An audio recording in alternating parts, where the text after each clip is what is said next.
Hello and welcome back to my channel. My name is Allison and I'm a certified holistic health coach for women with Hashimoto's disease. And today I'm going to be talking to you about the connection between mold toxicity and Hashimoto's symptoms. And this is something that I've personally experienced many times, and I've seen it shown up so much on client lab work. And it's an often missed piece of the Hashimoto's thyroid imbalance puzzle. So many of these things can get lost or not even tested for. So I'm going to cover a little bit about what that looks like today in this video. So first and foremost, what are some common symptoms associated with mold toxicity? So it can vary. There are so many symptoms ranging from physical symptoms to mental emotional symptoms. And some of the most common ones include fatigue, brain fog, candida overgrowth. If you have sugar cravings, this is also can be correlated with candida overgrowth as well. Tinnitus, which is like that ringing in the ear, vertigo, rashes, acne, eczema can be all correlated. Weight gain that does not improve with nutritional changes. So if you're somebody who's already made dietary changes and your blood sugar is in check, you may still struggle with stubborn weight gain, because what happens is if we are working or living in a water damaged environment, mold spores can get stuck in our liver and in our lymphatic system, and this can cause stubborn weight gain. It can clog up, we store toxins in our fat cells essentially, so it can cause puffiness, it can cause weight gain, things like that. Fluid retention. Another symptom is reoccurring UTI or urinary tract infections. This is common because what happens is mold spores can mitigate to the kidneys, which put pressure on the kidneys, and then as a result it can cause you to feel like you always have to go to the restroom. Another sign and symptom of mold toxicity is if you've been diagnosed with Epstein-Barr virus or any type of Lyme disease or Lyme infections like Babesia, Bartonella, Borrelia. A lot of times we can have those as well, because it's what I call the toxic trio. There's mold, and then Epstein-Barr virus gets reactivated because of a mold exposure, and then these infections get activated because of a mold exposure as well. So that could be another sign. There are other symptoms include, I'm trying to think of some other ones. There are so many. Anxiety, depression, mood imbalances, things like that can also occur. So there's lots of different things, and I've personally been through it. I years ago was an elementary school teacher, and I was teaching in a classroom that was covered in mold. If you've spent any time in most public schools, they are old, there's portables, there are really moldy. And it made me very sick. And so, if this is not, my intention is not to instill fear, it's just to kind of educate and let you know that there's mold out there, not just in homes, but also can be in our workplaces as well. So one key way to tell that mold could be affecting you is if you go out of your environment for any period of time and you start to notice that you feel better. This can be an indicator that your environment is causing you to not feel well. So let's say you go on vacation and you start to notice that you feel better, and then you come back and your symptoms start to come up again. This can be a sign that that environment is at play. I know for me, when I was, I had a studio that I was living in years ago, and I was house sitting for a friend for a week while she was out of town, and I noticed that I started to feel better when I was staying at her house, and then the second I went back into my own house, I started to not feel good, and all my symptoms came raging back again. So it just can be a free test to see if you want to see how you feel in other environments and see how your body responds. Another symptom that I forgot to mention is chronic food sensitivities to healthy foods. So a lot of people with mold toxicity develop what's called mast cell activation disorder, or MCAS is the short abbreviation for this that a lot of people talk about. And histamine responses can be anything from anxiety to rashes to face flushing to all kinds of symptoms, maybe dizziness, vertigo.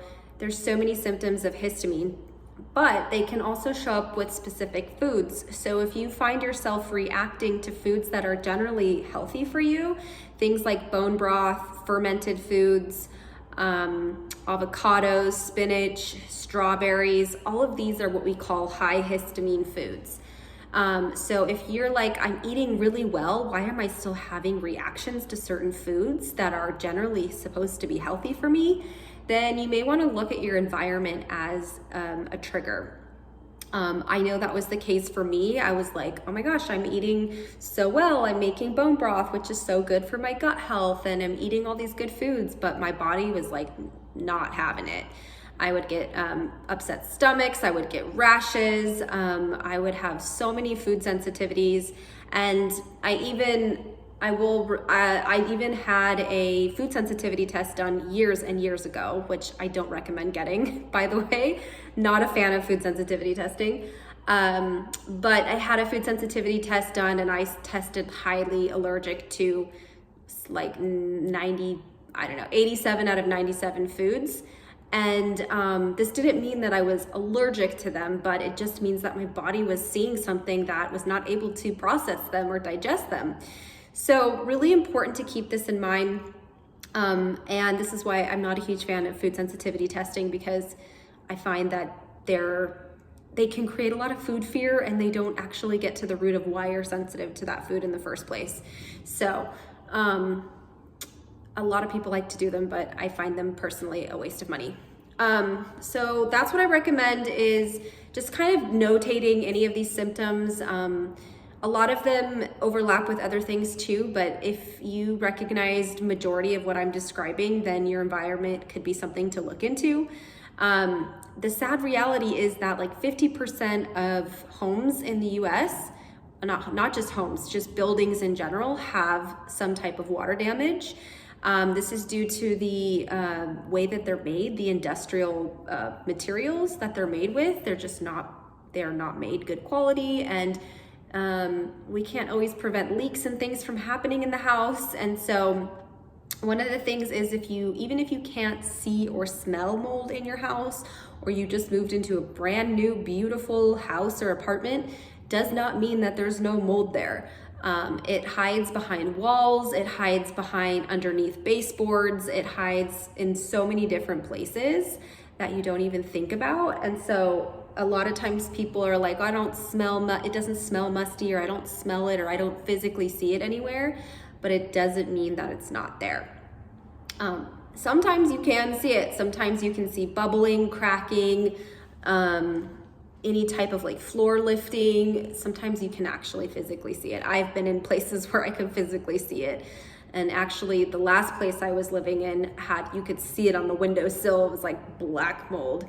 So just important things to kind of just check in your environment. You can get a moisture meter as well. You can buy these pretty much anywhere, and you can actually hold them up to the walls and you can see if there's any moisture behind the walls. But this is one way you can tell, but it's not always the most accurate as well. I recommend doing what's called an ERMI test, which stands for, it's ERMI, you can Google it. And this is gonna be the most accurate mold test for your home or environment or whatever you're checking. There's another test called the dust test that you can order online as well. And they can also test your environment for mold. So if you're curious of like, how do I test for this? What do I do? Those are the two most accurate tests out there. They're going to take dust samples from your environment, because air samples for mold are not super accurate. So you want to get it, take dust samples that we're going to tell you the species and tell you the score on how bad your situation is in comparison to, other areas, other homes. So those are the main points of mold. Why are so many people with Hashimoto's more sensitive to those that are not? So maybe you're living in an environment where there's mold, but your partner or your children or anybody else is not sensitive or does not have the same type of reaction that you do. This is because some of us have what's called the HLA-DR gene. This is a genetic mutation that makes certain people more susceptible to mold toxicity. So some people are just genetically more susceptible to mold.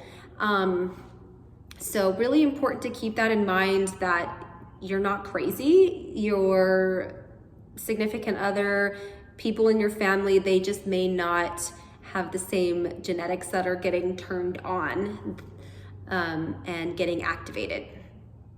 The other aspect to consider is mold really affects our nervous system and our limbic brain. So we can often be more sensitive to mold when we are in a heightened state. So if we are under a lot of chronic stress, our nervous systems don't feel safe in the world, then it activates our limbic brain and it perceives everything as danger, including our environments. And I truly believe that also makes you more susceptible to mold as well.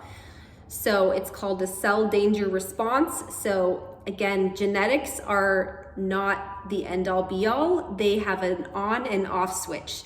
So even though if you have that genetic makeup, what turns them on is usually an outside trigger too. If we're already under a lot of stress and then we are activated by an environmental trigger, it turns it on and it can just activate that our nervous systems to be in that anxiety, fight or flight, I don't feel safe here, things like that. So that's the main components of mold. If you need support, I highly recommend booking with me. This is something I work with clients with. You can run testing. I recommend testing. I use what's called a mycotoxin urine test to test clients, or I do bioresonance testing, which is hair and saliva samples to see what kind of mold spores that your body may be seeing, things like that.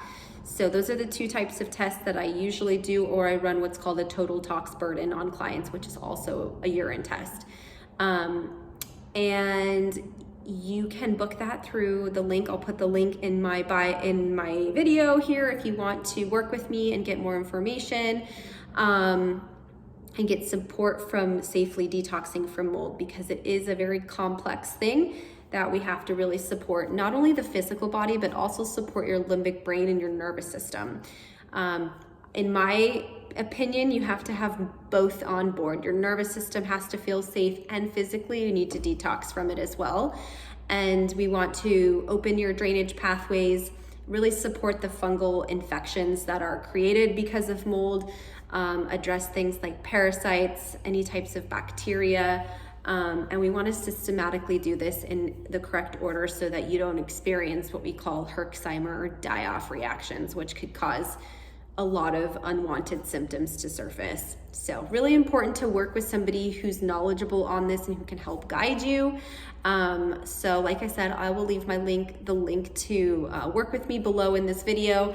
I also cover this step-by-step in my course Hashimoto's 101, which I'll leave the link below for that as well. And I recommend as well a high quality air purifier. It's not always accessible or feasible for everybody to remediate or to move out of their situation. So my philosophy is to control the controllables in situations like that and to get a high quality air purifier, which I'll also link in this video as well. You can get up to $300 off of my recommended air purifier. So that is all in this video. I hope that this was helpful in kind of helping breaking down just the basics of how mold can interfere with many of the Hashimoto symptoms that you're experiencing.